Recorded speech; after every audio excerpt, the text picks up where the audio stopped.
You open this door with the key of reason. Beyond it is another dimension, a dimension of truth, a dimension of freedom, a dimension of joy.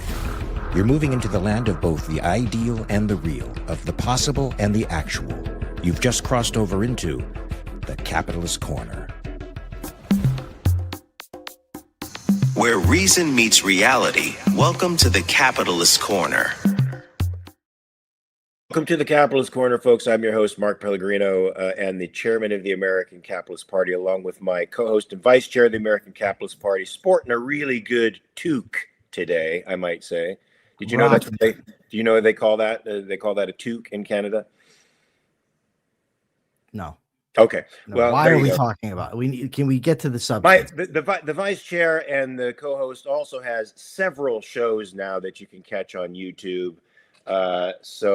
Michael, why don't you update us on? Well, listen, you say YouTube, but I've never thought of correcting you until right this second. Which Patreon. I don't know. I don't have no. Listen, slow down a little bit. Let me try to catch my own bearings because I'm off. I mean, look at it. Yesterday, I sent you guys the wrong link, for God's sake. My show, The Rational Egoist, is actually available wherever you get your podcast, YouTube, Spotify, Apple, etc., etc., etc. And actually right now I have a really good discussion, about 34 minutes with a young man who is a an undergrad student in economics. He wanted to interview me about my book, View from a Cage. So I brought him on to do that. And then we discussed miscellaneous topics. So that was, of course, wonderful. Next week, we have Vance Ginn, the economist. He'll be a guest on this show. I also have Everyday Ethics every weekday at 2:30. Today, I'm going to be discussing New Year's resolutions. So everyone, please go. And Mark and I, of course, do just amazing stuff on the weekends with our self-made soul stuff. Oh, and I've got to send you an article. I'm glad I just remembered that. Thank you. Also, Persephone is reminding us that all membership tiers on Patreon are 50% off this week, folks. So grab up your membership, please. And also remember to like and subscribe to this station. Share it. Mark, go share it. Yeah, share it. Oh, yes, I will right now. And remember to share it across social media platforms because these ideas need to get out there in the world. I have to give our usual disclaimer also, folks. This show is not in any way affiliated with the American Capitalist Party. If you want to know what those policies are, and all you have to do is go to the AmericanCapitalistParty.org. Sorry, I'm doing two things at once here. That's okay. You can do it. You're very talented. Go to AmericanCapitalistParty.org and read the policies. Join up. Become a member of the American Capitalist Party. I hope you can see now, with all the craziness and insanity that's gone over the last year, that we need this option. We need a individual rights respecting political party out there that will give you your lives back. Stop stealing your moral agency for safety. Well, today, folks, is the last day of the year, and we're going to do a little news roundup. I want to tell a story. Can I tell a story? Tell a story before we do the news roundup. All right. So, tomorrow I'm going to this party in New York City at an economist is throwing a party. I've been invited, so I'm of course going to go. It's going to be wonderful. I can't wait. So Diana tells her employer, Diana works as a nanny, that she's going to, what are you doing on New Year's Day? I'm going to the party, blah, blah, blah. Why? And, well, because my boyfriend and this and that. And so the guy said, why? Well, what does your boyfriend do? And what's his name? So now Diana is a little nervous, because maybe they're going to look me up and find out about my, prison term. But luckily the guy said, what's the podcast? And she said, well, the Capitalist Corner. So I'm like, okay, that was the smart move, because now if they tune in and see Mark, that might just win us the day. So I was very, very, so Mark Pellegrino may be coming in big on this one. I mean, look, how bad can I be? I'm partnered with, oh no. Oh, no, don't go there. Don't go there. You almost did it. You almost did a Pellegrino. I almost did. Too much. Can we call it? Can that be a thing? This guy pulled a Pellegrino. Pulled a Pellegrino. You could do it. Yeah, it is. But but on the other hand, if they can go watch the other one, see me with Jim Valiant. This guy's a prosecutor. There's all kinds of good stuff out there. We should address. We have some super chats. Wait, I want to remind people to watch that show. The show we did yesterday with Mr. Sharpe. I think everybody. That was great. Yeah, it was a great show. He's running for governor in New York, and he's an awesome dude with a lot of great ideas. So, folks, we're going to have a meeting on Friday. I think it's just a formality, but I think we're going to formally endorse him for governor. Yeah. American Capitalist Party will get behind him and do whatever we can to get this man elected, because New York is on the precipice. You know, I met Larry, I think 3 years ago now. What the hell? We got a New Year's show, so I can talk a little bit. The way that I met Larry, this is once again, thank God for Subby Scalora, right? Subby and I went to this Liberty gathering. I think it was in Farmington. It was in Connecticut. And Subby and I went, and we're inside talking, we're doing our thing. But I'm not really a meet new people kind of guy. Like but Subby is. So we're out in the parking lot, and Subby just starts chatting up this guy, Daniel Connell. I didn't know that was his name at the time. And, they went back and forth, and the guy, I ended up giving him a copy of my other book, Down the Rabbit Hole. And so he ends up that this guy has me come and speak at the Libertarian Party for, what the hell is the name of this county? I'm losing it in my head. In New York, it's a county in New York, their book club. So I went and spoke, and I made a little money from that. But he also told me I can put you in touch with Larry Sharpe, and he'll have you on his show. So from that, I met Larry Sharpe. I've also met him in person a few times. But Larry Sharpe has told me, if you ever need anything, let me know. I'm there. Larry Sharpe has absolutely kept his word that every single time I've ever reached out to him for anything, to debate Jeremy Kaufman, to have Mark and I on his show, to come on my show, every single time he's come through. And he does have some good ideas. I understand a lot of our audience, probably objectivists, maybe they don't agree with everything the guy has to say, but he's miles better than anybody else running. And he's a good guy. He's pushing the needle in the direction of liberty, and I don't think he's going to take a backward step, and that's what we need, Michael. Yes. Now, I think we should go over these super chats, super stickers. We've got them all. It's a good thing I finally figured this thing out with the bank. I got first, I got the notification this morning, like 3:00. Your name on your ID still doesn't match the name you're giving us. And I'm like, what the fuck? What are they doing? What are they talking about? And of course, they're the idiots here. So what I did was I went and looked closely at what I was doing. So my license, which was my ID, says Michael William Leibowitz. So on the form, I put Michael William Leibowitz. The problem was I put Michael William on the first name, skipped the middle name, and went right to the last name. You pulled the Pellegrino. I pulled the Pellegrino, yeah. So it was my fault all along. All I had to do was to alter that, put William on the middle part, or middle name, and voila, everything is fixed. So let's go over some of these. Thank you, Kathy, for your $9.99 contribution. I support the protesters in Iran for regime change, as do I. Although they're calling for the son of the Shah to come out of exile and take the government. What do you think about that change? I mean, his father was a little sketchy on the human rights issue. Hopefully the apple fell far from the tree in this case, but that seems to be the option for them. It's either the Shah or the Mullahs. God. It's just that this is why, while I look, you get rid of these Mullahs, that's fantastic. Just, if those people go into the dustbin of history, fantastic. Right. But, as we saw with, for instance, the Arab Spring, I don't like to get my hopes up too much, because if all you're going to do is, and I don't know this Shah Jr. guy, but if all you're going to do, I know that's not really his name. Please don't, kill me for this. But if all you're going to do is replace religious dictators for secular dictators, it's not much of an improvement. Now, strategically for the United States, it might be, of course, and that's, I'm an American, so that's a good thing. But it's still not what we ultimately would be looking for. And Kathy, I am supporting the Iranian people in their attempt to overthrow the mullahs as well. I don't know that the Reza Shah is necessarily the best possible replacement, but he can certainly set them on a road that's much better than where they've been since 1979.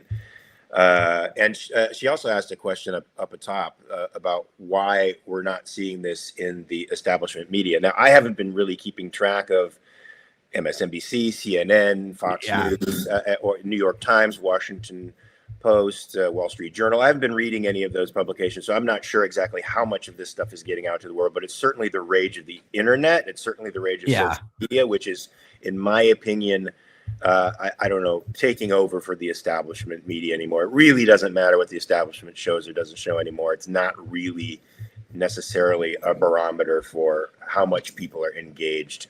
I certainly see a ton of engagement on social media about this. I don't watch the news at all. I read the articles that we get in the morning, and I go through social media. And if something seems sketchy, I'll fact check, the claim on social media, but I don't watch the actual news. Fun fact, who was a bodyguard to the Shah? No, go. Who? The Iron Sheik. Oh, I should have said. I should have known it was a wrestler. The Iron Sheik. He's a real. Yeah, that guy was hilarious. I don't. If anybody ever wants to laugh your ass off, go watch this guy. 80s? Was he in the 80s? 70s, 80s, 90s. He died, but this guy talks about all the coke he was doing. He's just throws it all out there. So they ask him about his former tag team partner, Nikolai Volkov, and the Iron Sheik is so shot. He says, Nikolai Volkov was my good friend. He's a really good dude, but he's a no good son of a bitch. He go in the same sentence. He's a really funny dude. All right, we got Jenna Kleem asking if 2025 is over yet. No, not yet. Not yet, Jenna. But go ahead. Jenna gives us so much money. If I could expedite the year, I would do it for you, Jenna. I'm assuming that comes from a rather tough 2025 experience. I know for me, it was a mixed bag. I don't know how it was for you, Michael. I hope it was mostly positive. For me, it was mostly positive, except for losing my baby, Frankie. That was a super, super hard blow and continues to be a super hard blow. So I'm ready to get 2025 on the books and start the new year, 2026, with new hope and new aspirations. Gary Menard, 3368. Thank you for your $4.99 contribution, my friend. Now, Robert says something kind of interesting. Hold on 1 second. I just want to comment now that I have a chance on the air. Gary Menard is fucking fire. Let me just say, oh my God. I'm going to send it to you, Mark. Gary Menard wrote something to Andy Bernstein about Donald Trump. My God, Gary Menard is fucking fire. Anybody that's not following him on Facebook, follow the man. All right, I got to get him. Now, wait a minute. So now, do you know if Andrew has read it? Do you know if he's been influenced by it yet? Did he comment? No response, nothing. Matter of fact,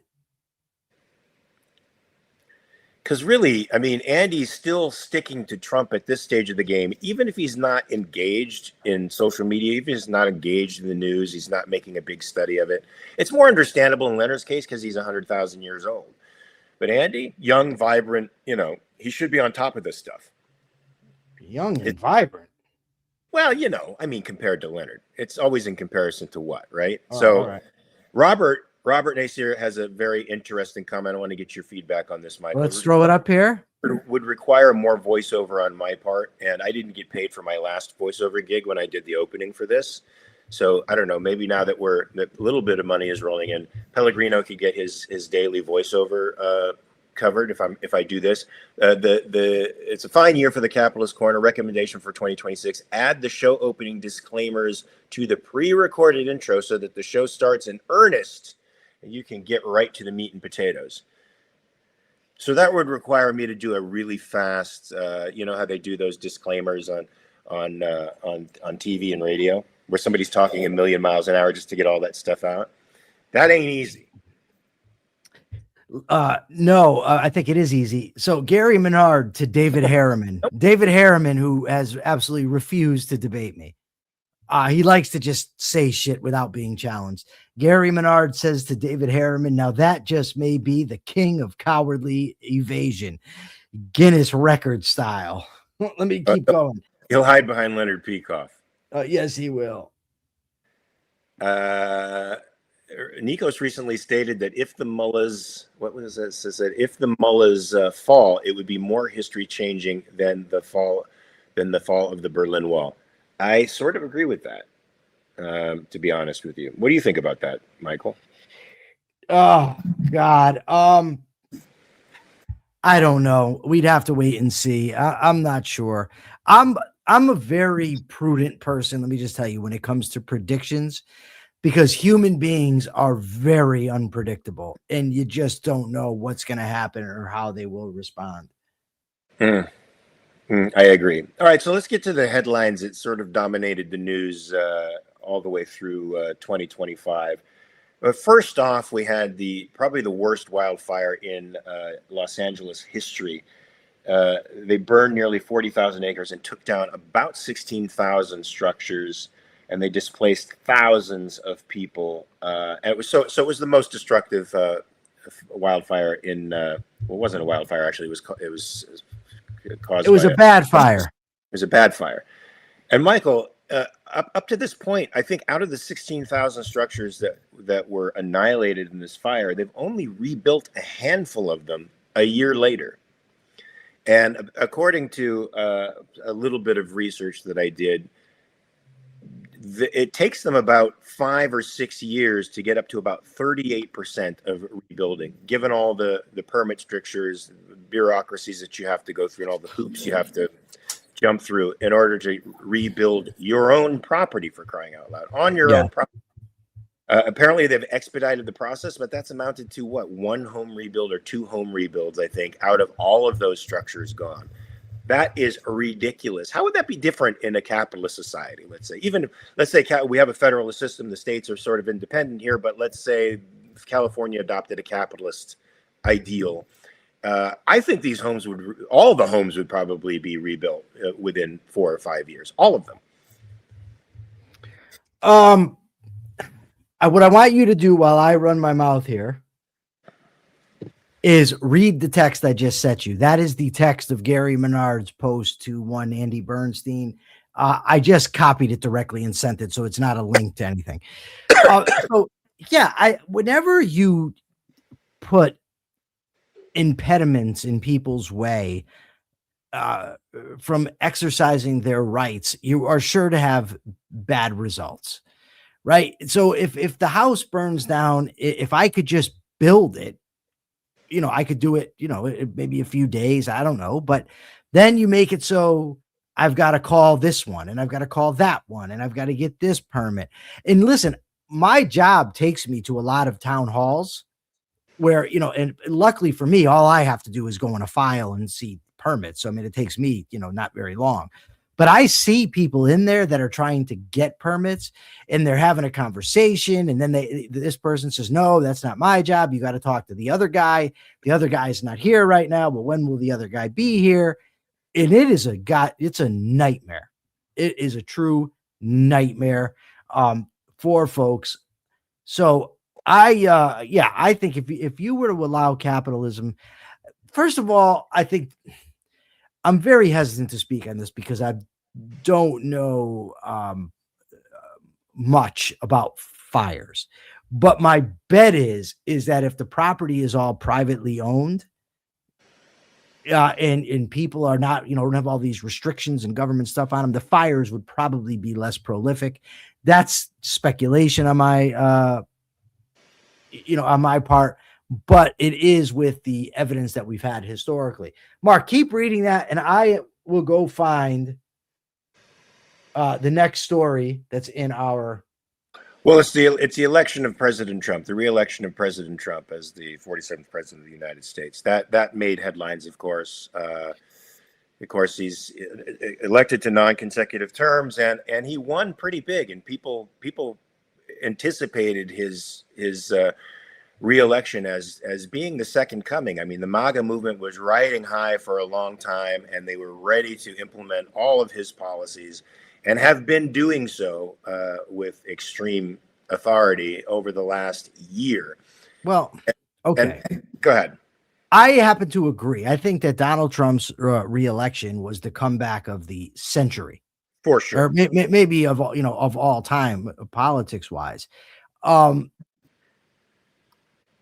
think that comeback started with Kevin McCarthy.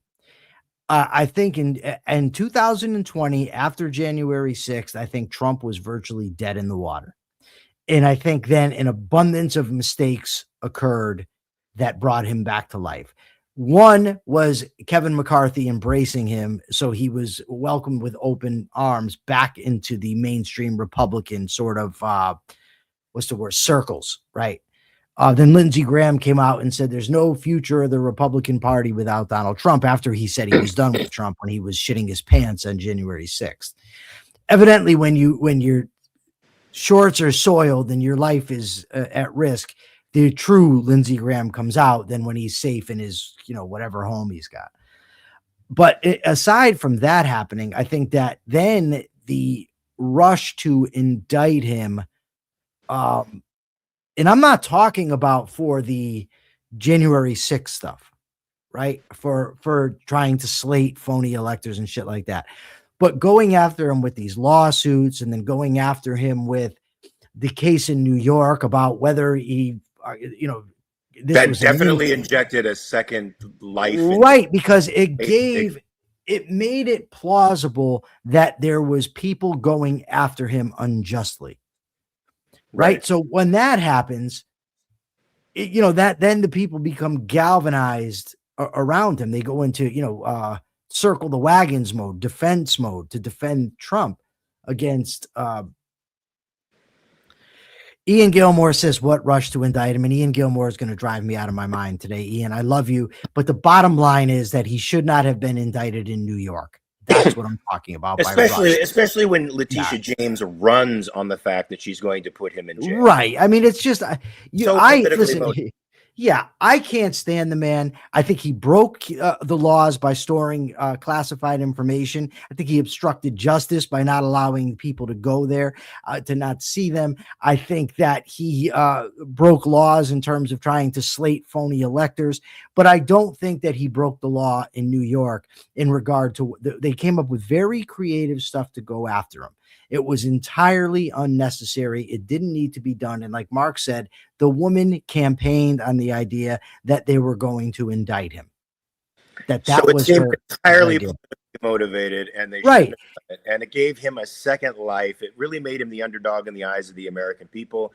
The American people really felt that the political system galvanizing against him, and they one thing, Americans still have a constitutional, they still have a strong feeling and antipathy against government used in that particular way, Michael. Thank God you still have that. Yeah. Because that's what was galvanized in that period. And it doesn't matter, by the way, that the other stuff was legitimate. You're dealing with people, the people that ultimately galvanized around Trump, who aren't that concerned with facts altogether. So it was just that string out there that they need that for them to grasp onto to come to his defense. So that was a problem. I think also the fact that Biden was the one that beat him in 2020. Biden is not the most competent of fellows on his best day. He doesn't really have good ideas. So he was an easy punching bag for the right. You have this dementia patient, and then, the people that are investigating him basically say he is incompetent to stand trial. They didn't say that verbatim. They just said he doesn't understand, or some such thing. So it just confirmed the already budding mistrust of the American people for the government and the system, and they thought it was weaponized against Trump. Whether or not that was in fact happening, that was the appearance, and politics does. And you don't want to lend credence to that appearance. No. Right? Like if somebody, for instance, there's a lot of people out there who say Leibowitz is not really rehabilitated. It's bullshit. He's not. Right? So what if then I go somewhere and I steal a quarter off the table? Right? If you see a quarter and you take it, really not that big of a deal. I don't think so. But now they say, look, the guy stole a quarter. It just gives them fuel to the fire to make their arguments.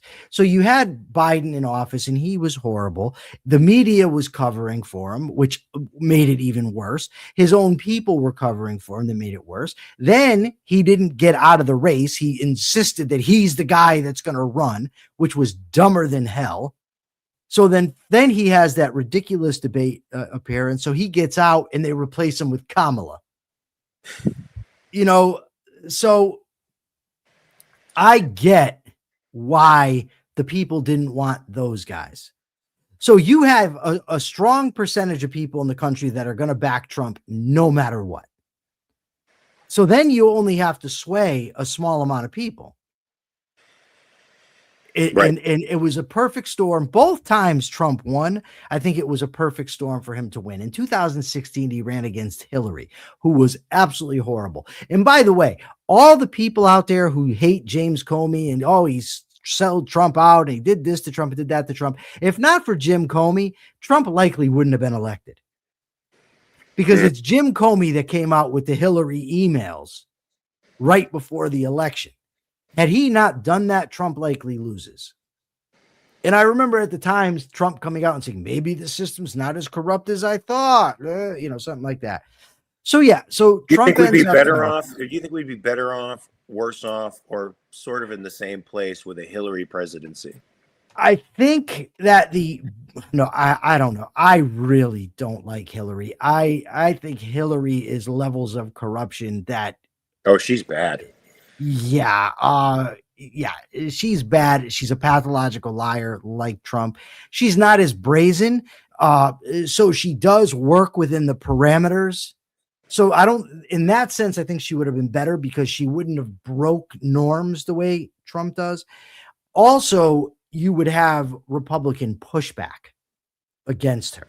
If Kamala were elected, you get Republicans pushing back. They don't not only push back, they bend over for Trump, So in that, I think the best case scenario would have been mixed government on every occasion.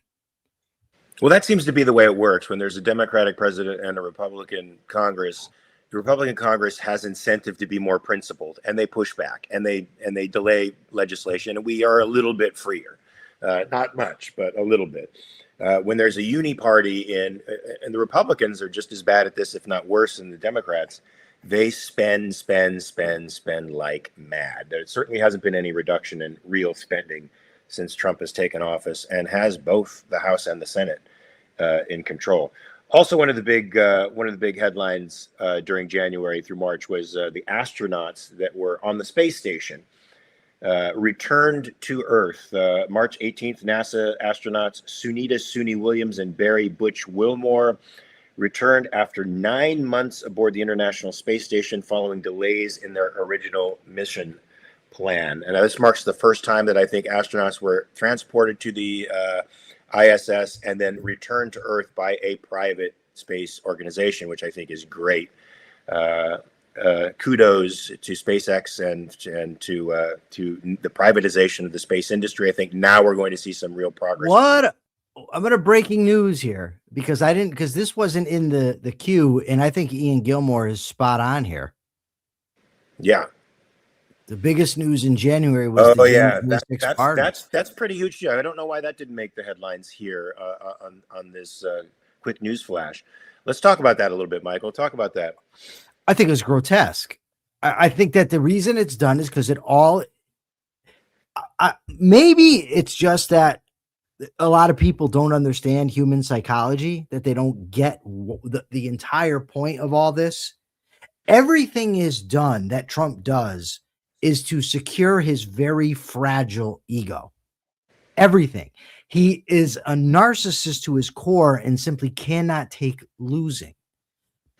All you have to do is Google times Donald Trump claimed things were rigged against him when he lost. And you're talking about going back to court cases in the 80s. He can't handle losing. So when he lost the election in 2020, much like when he lost Iowa in 2016, 2016, he can't take it. So he says it's rigged, it's stolen.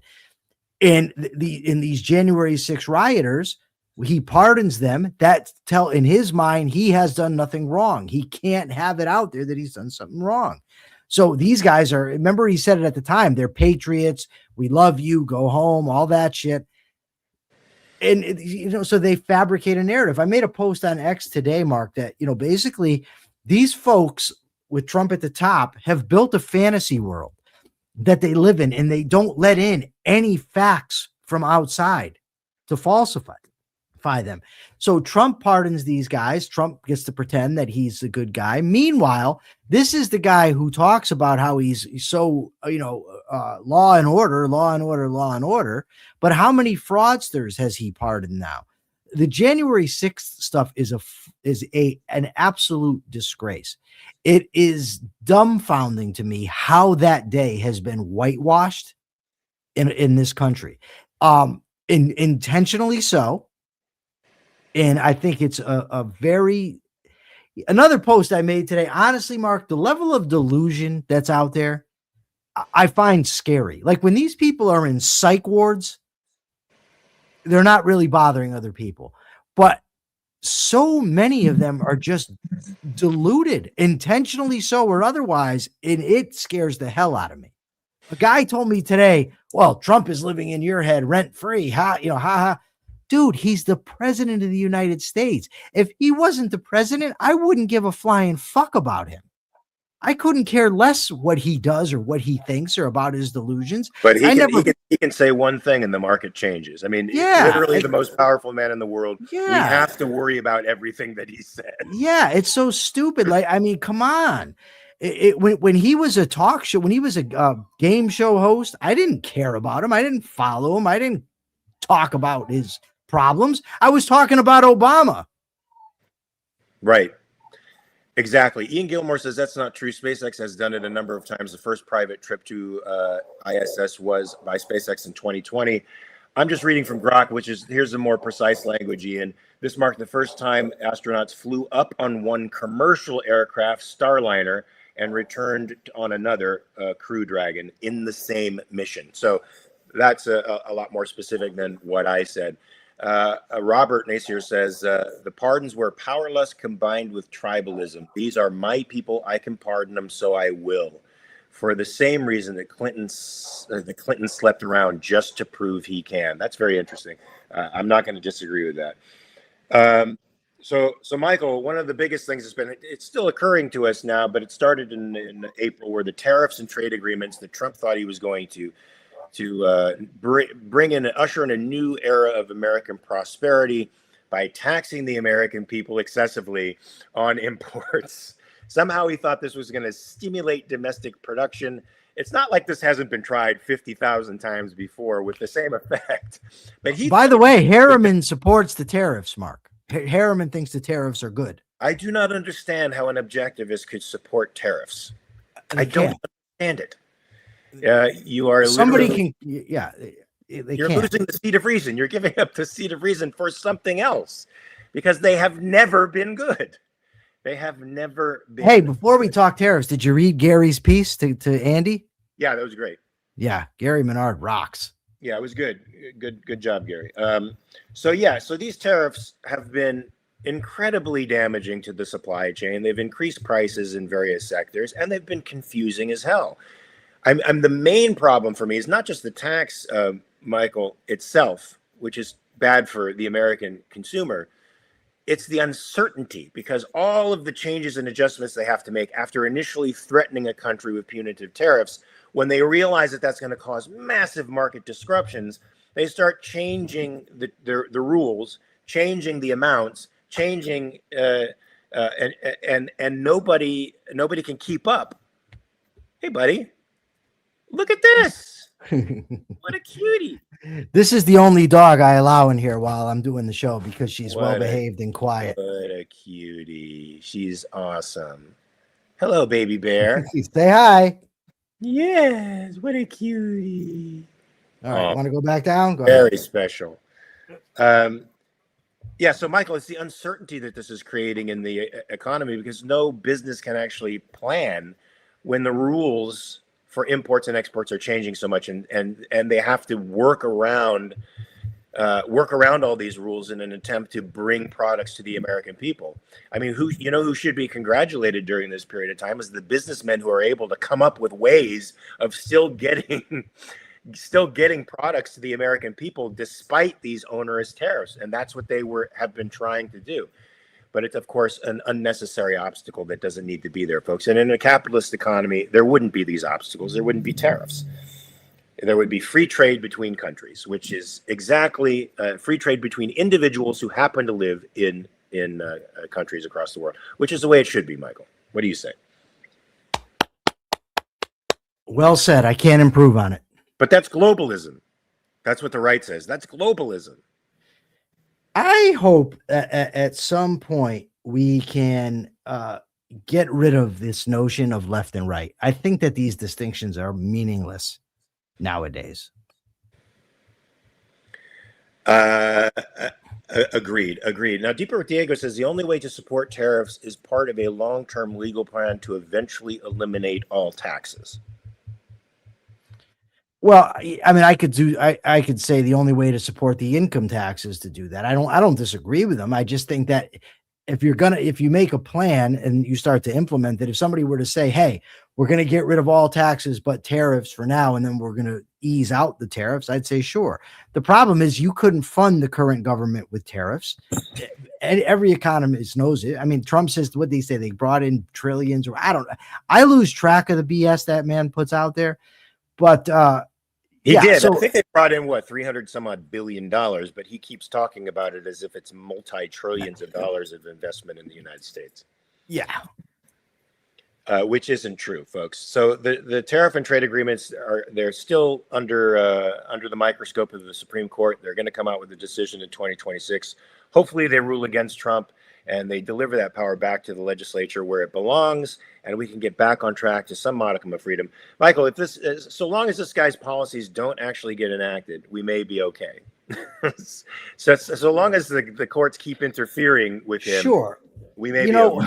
But here's the thing, right? And I agree with you. I'm not saying this to disagree, but it's easy to forget about all the lives that have already been ruined by him. Just think about the people who, and I'll talk to you in a second. Think about all the people who have been killed, for instance. They're drug smugglers, allegedly. So, who cares? But they're not violating anyone's rights by smuggling drugs, and they've been murdered on the high seas with extrajudicial killings. Think about the innocent people that have been caught up in these immigration sweeps, sent out of the country, sent to prisons in foreign countries, right? Those are lives that are devastated. That in my everyday life, I don't see them. I go about my business. I'm still going to live my life. But the fact is that he's already destroying lives, and there's people out there cheering it. And I find it to be absolutely grotesque. So Ann M has given us $2 and asked if I would have Harriman on to ask about tariffs. Yes, absolutely. I will tell you this right now, Ann. I will debate David Harriman on politics on any format that he wants, anytime that he wants. If you can get him to do it, to stop just making childish drive-by comments about ARI on Facebook and actually put his words to a challenge, absolutely, I'll do it in a second. Instead, what he says to me is, why would I grow your audience? Dude, I have 4 times your following. Let's be serious here. Come on. Why would I grow your audience? Yeah. He's a deluded narcissist. And come on. Like, it's just silly. And then he says, I wouldn't give you that attention like I wouldn't give Jasmine Crockett attention. Okay. False equivalency. Then he tells me I put all Trump voters in the same barrel, which anyone who's ever listened to me knows it's not true. So Ann M, if you know David, absolutely. I relish the opportunity to talk tariffs with him. Absolutely. So, Michael, also the big news was Pope Francis passed away of heart failure, and a new pope was elected into office there. Pope Leo is the new head of the Catholic Church. Now, I don't really follow the news on religion, and I don't either. Can I tell you a secret? Go ahead. Yeah, I didn't. So when I sent you these, they're out of order. I can't just send you the link. So I screenshot them. I didn't intend for you to actually go through every story on the list. I think it's important. I think thought that you would pick stuff that we actually can talk about. Like, what the hell do I care about? It's important. It's important. I mean, but neither one of us cares. He influences the moral discussion in the world. I mean, okay. What do we know about him? I don't know anything. Whatever I've known about the guy, I've forgotten. Let's just put it that way. Okay, so then how are we going to talk about him? It's just a footnote. Let's just say I will say this. Footnote to 2025. The big news is that he's an American. I even forgot that. Thank you, Kathy. I knew that. But religion's bad. Okay. Religion is not good for you, folks. It's unhealthy. So try to avoid it at all costs and embrace your rational faculty. Well, here's something that did affect us, affect everybody. Central Texas floods, probably the most disastrous in the history of that state. Early in July, extreme rainfall triggered rapid flash flooding across Texas hill country, killing at least 135 people, including 27 campers and counselors at an all-girls summer camp, and damaging thousands of structures. That was bad. This was a year for some natural disasters that were pretty unprecedented in a way. I know that the campers, those poor kids, there was no apparatus in place to no emergency sirens or anything at the camp to let them know when the river was rising. So by the time the river, was too high and impassable, they were already trapped in their cabins. That sounds just like a horror show. Michael, did you have any personal acquaintance with that story? Did you follow it at all while it was happening? No, I live in Connecticut. We get snow in the winter, so I don't really these things don't really affect me. I think they're sad. I think it's tough for people, but they really don't affect me. So I don't really. These aren't to be honest, when I come across natural disasters in the news feed, I skip them. I generally don't read about them. That's interesting. What do you mean? What do you mean? It's interesting. No, I read about them. It's human interest. Yeah, but there's endless news stories out in the world. I can't read them all, so I have to pick and choose, and those are the ones I don't read. Right. I also don't read when there's news stories about the mating habits of the, wallabies. I don't read those. You're missing out. Gary Menard, for 2026, there shall be only two political sides, anti-America and pro-America. Dems and Republicans are the former, and the American Capitalist Party is the only latter. I agree. Nice, Gary. I told you this Gary Menard was smart. Here's two stories that did have an effect, I think, on us, because we certainly talked about them quite a bit here. Chicago immigration raids. What I've forgotten was the Chicago authorities carried out immigration raids with ICE. I thought Chicago was largely protesting them and trying to keep their police in opposition to what ICE was doing. But I might have gotten that story wrong. But yeah, Chicago, Los Angeles, New York were various places that they sent troops to, and ICE officers to deport people. Now, originally it was supposed to be the worst of the worst of the worst, but then we've discovered since then about 42% of the people who are forcibly deported have no criminal record at all. That was Codswallop, right? Yeah. So, first of all, I put on my Chicago Bears hat to be in solidarity with the Chicagoans who are having their state invaded, but are no longer doing it because it was ruled against them. Deeper with Diego is in solidarity with you, Mark. He says, poor Mark, he gets yelled at for not reading articles. He gets yelled at for reading too many articles. An actor's life is such torture. No, it's not too many. It's the wrong articles. It's the problem. No, I'm just reading everything that's put in front of me, and then we'll sort it out like right here as we're doing now. Here's some big news, Michael, because I think this really fractured the Republican Party and the MAGA movement. It was the assassination of Charlie Kirk on September 10th. And of course, you all know he was shot at Utah Valley University while giving a talk there and having a debate.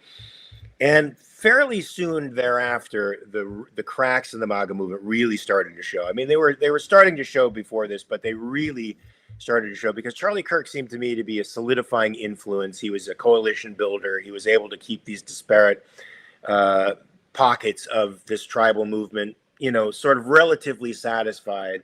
Once he's gone, the cracks really start showing. What did you think about the significance of the Charlie Kirk? I don't.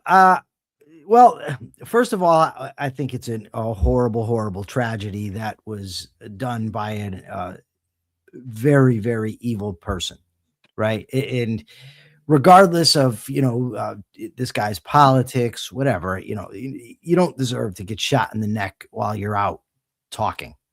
You know what I mean? So it's absolutely reprehensible. I think it's also reprehensible that right away how many people have sought to capitalize on it. I think that they shot Charlie, they have done this, they have done that. No, it was some sicko, right? It's not they. So those people are trying to capitalize on it. But then you've got the grifter verse, which is what you're talking about. These people are coming apart, and I got to tell you, it is funny to watch. I don't know if you know, but Alex Jones is now beefing with Candace Owens, which is good. Laura Loomer is beefing with Candace Owens, and I think Megyn Kelly, maybe. I mean, and Marjorie Taylor Greene is beefing with them. And you also have Mark Levin, who is going, has the problems now with Candace, with Megyn Kelly. They have Mark Levine? Levin. Yeah, Levin. Okay. So why'd you say Levine? Well, you said Levin.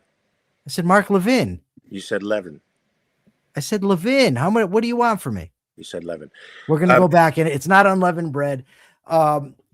So yeah. So maybe they'll eat themselves, Michael. Maybe the good news it could be because they are really going at each other right now. And it's an interesting thing to watch. But what's sad to me is that anybody listens to these people. Like how an adult human being can take Candace freaking Owens seriously or Alex Jones seriously is beyond me. Joe Rogan says Alex Jones is my friend. Listen, what he did to those families in Sandy Hook, Connecticut. Come on, man. Come on. Wasn't he sued for that? Yeah, they sued the pants off him. Absolutely. So Chuck says, are all these natural disasters really that unprecedented? I would say that's true. They are not that unprecedented. It seems to me people do not think about what goes on around them. They assume government will save them from an emergency. There's something to be said for that, Michael, that FEMA and the existence of these emergency organizations have pushed out insurance companies, private insurance companies from these places. So people live in really risky areas because they don't have to pay the price for living in a really risky area. Whereas in a capitalist society, insurance companies would probably disincentivize living in floodplains, flood zones, or right down Tornado Alley, because in Los Angeles. Well, they would make it. Well, that's already expensive here, but not because of insurance. But they would make it prohibitive in a sense for them to live there, and there would be far less human costs in these natural disasters if less people were living there and expecting the government to bail them out of their living situation. So you're right in a way. Government interference in the safety, in our own safety system, co-opting our moral agency makes us less aware of the stuff that's going on around us. So you don't take as much responsibility for your own life as you actually should. And getting rid of FEMA and opening up the private insurance industry so that people, get home insurance and pay the price for the risky areas they're in. I mean, that would probably prevent a lot of the nonsense that we see out there today when natural disasters happen. Hey, are we doing a show Friday? Yeah. All right. Yeah, Friday. Not tomorrow. Federal government shutdown. Wait, we have a 199 pound. I don't know how to say this. 199 in pounds from Lee Frazier. Happy New Year, loves. Thank you for everything this year. Thank you. Thanks, Lee. Thanks for being an outspoken capitalist in the UK. You are a very rare. We got another one. Thank you guys. Just because I appreciate everything you all do. Love you both. Thank you, Katie, very much. $4.99. Happy New Year to you. Michael, there was a federal government shutdown from October 1st to November 12th. It was the longest federal shutdown in history, 43 days. After Congress failed to pass spending legislation, about 900,000 federal employees were furloughed. I didn't notice. Yeah, most of us didn't. And I don't know if that was disconcerting to the political class, was it? I don't know. They always try to make it seem like the sky is falling when the government shuts down. And all I think is, great, they're not getting together and conspiring to take my shit. Yeah. The only time I think the sky is falling is when I've read all the articles, sent them all to Mark, and then at about 11 a.m. Eastern time, I get the notification that he has to work and I'm on my own. That is when I think the sky is falling. Not when government employees are laid off. Yeah, but you do so well. Have I done that where like literally the last minute I've said I'm working? Maybe because I thought I might have been off or something. I'm in Toronto, and it turns out it's rare. It's usually I know well in advance. Cosmic Wolf for $2. Thank you so much. I'm trying to get to the article from the Epoch Times that the protests flare across Iran as currency plummets. So this is interesting, Michael, because we just did a little spot on how the Iranian president claimed that they are in a full-fledged war with the United States of America. We had slightly different perspectives. I think they've been at war with America since '79. You're like, nah, really a full-fledged war is like guns, tanks, armies against armies, and that really hasn't happened. It's happened in a proxy way, of course, since 1979. They've sent Hezbollah against us and various other, like Hamas, various other Iranian-backed terrorist groups have attacked American people and military personnel abroad for years and years and years and years and years. But now we're finding out that the Iranian economy is in the tank. I mean, big time. I had no idea that the rial had fallen so much, Michael. It is now 1.6 million rial to $1. The inflation rate is at 43%. For food, it's 72%. The people are going crazy, and they are protesting this insanity, as they should. They're taking to the streets in cities across Iran, which I am totally in support of, and calling for a return of the Shah. Now, as Michael and I said at the beginning, we don't necessarily think this is the best of all choices, but there are no George Washingtons and Thomas Jeffersons in the Middle East, it seems, at the moment. There are no Javier Mileis over there. But there is an alternative that is better than the Mullahs. So, Michael, what do you think about this mass revolution? It's not the first time that this kind of uprising has happened before. We had the Green Revolution during the Obama administration where nobody really rose up on the American side of things to actually support the Iranian people. I don't know that the alternatives were any better then. But I think a support from an American official or the president of the United States would go a long ways towards encouraging the the Iranian people to push forward with this, to overturn the mullahs, and to bring a new government into Iran. I personally would love to have dinner in Tehran. I don't know about you. There's tons of archaeological sites over there that I'd love to visit that I can't visit because it's a scary place to be right now. But what do you think, Michael? Do you think this revolution is going to go anywhere? It's hard to predict, but do you think it'll go anywhere? You want me to, if you come to me and said your life is on the line, predict correctly, I would say probably not. But only because most of them don't go anywhere. And the fact is it's, from what I can tell, these things, the information comes out fast. Some of it's not true, but if it's truly about the depreciation of the currency, about the inflation that's taking place, that kind of scares me. Not that it's not okay to protest that stuff. I think it is, but that means it's less about individual rights and individual freedoms and more about the economic circumstances. And in order to fix that is going to require a correct diagnosis of the problem. And I don't know that will happen, but we have a bunch of super chats here now. Thank you, No Names, for the Happy New Year. Go easy on the champagne. I will not be drinking champagne at all. I haven't had a drop of alcohol in about 8 or 9 years. I'm losing count now. Michael, you going to drink? I don't drink. No. Ian Good. Gilmore says everyone should read View from a Cage. I finished it yesterday. Great book. Thank you very much, Ian. I'll tell you what. You know what surprised me about that book, Michael, was it was a tutorial in objectivism. It really was. It was a great review of objectivism, and I needed that actually because Thank you. I haven't read Ayn Rand stuff in a little while. I got to go back and review stuff, but it's almost like I don't feel like I have to now because you digested it and put it out for me in a totally. You know, I'll tell you a funny story. And if you read my book, you know that there's some disagreements that I have on formulations with Ayn Rand or Leonard Peikoff, not on fundamentals. But I once voiced one of those disagreements in an Ayn Rand chat room, and somebody actually said to me, "Why would you say that and risk being censured?" And I said, "I'm an adult. What are you censured? My God, crazy."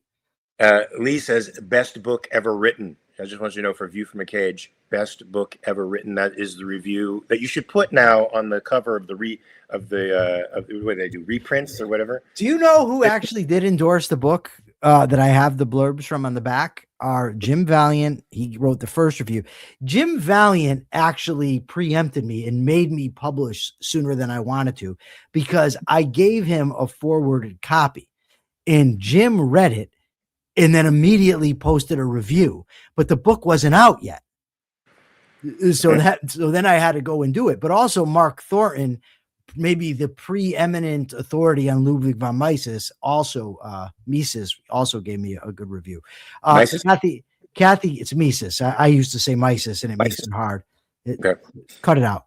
Kathy Cassio says, gives us $4.99. Thank you, and hopes that 2026 brings success to everyone and their goals. I certainly hope so. Thank you, Kathy. And I hope your health improves over 2026. You're battling a lot of stuff, but you're doing it valiantly. Michael, I just want to talk really quickly about Mamdani and Mamdani. See, now it's my turn. I'm pulling a Pellegrino. You're pulling Pellegrinos all through this hour. I have not pulled Pellegrino even once. Ever. Never, nor would I. Just don't point it out. Here's the stuff that Mamdani wants to do, folks. He thinks what he did that was good on the campaign trail was he addressed the affordability problem because living in New York is really, really hard for people. I think to live in the city, Michael, you have to make a minimum of somewhere like in the neighborhood of $150,000 just to live in the city. And we're talking, I had a friend who lived in Chelsea in a single apartment. This was probably 10 or 15 years ago. And it was $5,000 a month for that single apartment. One room that contained everything, bedroom, kitchen, everything was in this one room. $5,000. And he was a banker that worked for Chase. All right. So imagine that. I mean, a single is supposed to be a place where it's like an entry level home. You get in there, you start renting, you know, it's supposed to be easy. $5,000 a month is not easy.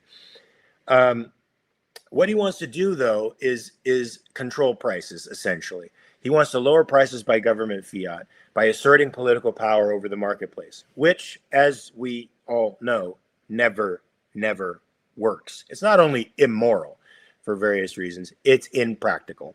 And here's some of the things that he wants to do, Michael. He wants an immediate rent freeze on rent increases for all rent stabilized apartment, which includes about half of the apartments in New York City. So it's nearly 1 to 2 million units, depending on the sources. He wants to appoint members to the Rent Guidelines Board, Michael. This sounds like something out of 1984, which sets annual allowable increases, aiming for 0% hikes over the next 4 years. He wants broader goals, tightening, expanding rent stabilization, so even including more units in that crackdown. He wants to crack down on bad landlords. Now, bad landlords, folks, are people who are losing money on their property, and they can't afford to maintain it anymore because all the strictures on rent it prevents them from raising rents, and the lack of profitability eventually makes them abandon the apartment. I have a friend now who lives in a rent-controlled apartment building where I used to live. Since I moved out, my rent has gone up from $800 to $3,500 for the 2-bedroom apartment that I used to live in. He's been living in his apartment since 1960 something, and he pays somewhere in the neighborhood of $300 in an area where a 1-bedroom goes for $3,500.